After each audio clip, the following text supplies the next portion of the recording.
బంధమంటూ ఎరుగని బాటసారికి అనుబంధమై వచ్చింది ఒక దేవత.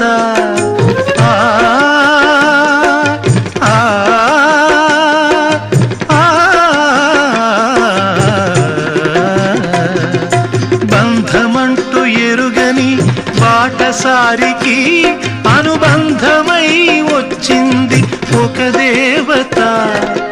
ఇంత చోటులోనే అంత మనసు ఉంచి, ఇంత చోటులోనే అంత మనసు ఉంచి నా సొంతమే అయ్యింది ప్రియురాలిగా.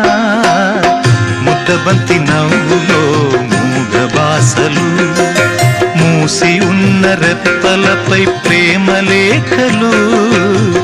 ముద్దబంతి నవ్వులో మూగ బాసలు.